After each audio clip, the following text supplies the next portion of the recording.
Public care Saktiman Ting Peace Lot Ting Kong Kan Hang Zonin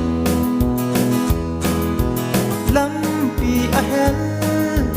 Kep Sai Atam Zelle Veza Lon Le Thang Atam Abel Belin Rang Ting Abel Ji Itu Dai Bol Hin Ko Man Namun Kilometer som ku bet salam pi Sun ko zan sot ka hin to me OTS road OTS road OTS road Tabang kalpori ahung kitsoy jin Public care Saktiman Ting Peace Lot Ting PS Lang Zonin Lampi Ahel Kep Sai Atam Mon Le Lang Tin Me Bol Akai Zin Kebe Jatum Baka Hin Ko Tin Le Anung Ama Ekshal Abong Ji Mahazon ku oi mo nei chân hi Thong lam hoi lo zi zo ai Tu ni ka thung dem Zi nga ka thung dem Ka say ngam pui Mahazon ku lung dim ta in Zan ku sot phai nit sing mon Lung gel nga nan Whiskey ape Ka lung dem Thai ra ka lung dem Anh em đã ta Sen ang quay lệ tuổi vẫn chơi Mel mô đình càng nôm dòng lệ Lung gel va à hạ sa In lung bài dây dĩ in lung hà hi Tiếng nô bà la san thắt tham tham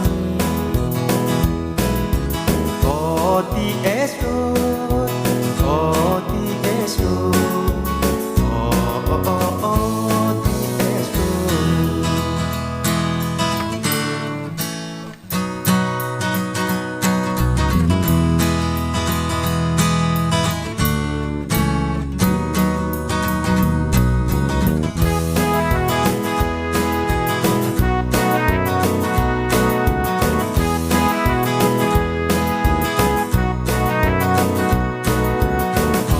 Khung cang ha,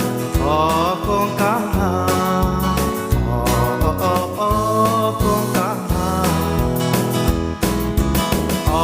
khung cang ha, khung cang ha, khung cang ha. Ore disirut lampi ahel dani, boldel pilel 24. Aken dan le asaw ahada Go le may kajin Lampi ahel Gep say atam bundo anali Ache zau se lung don koi sat na Abel belin pam atel di Kil kil gang cha ulsa lo min zan ko Endemen gan kay ka to am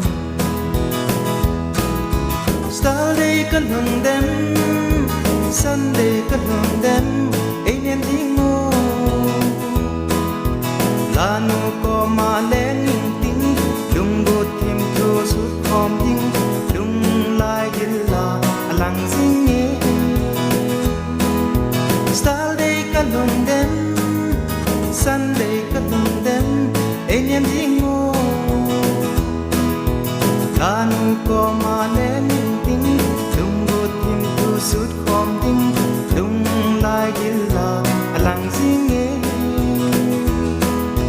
Football mo gil bon lo nat jeng zong le Lanu ko ma lai to le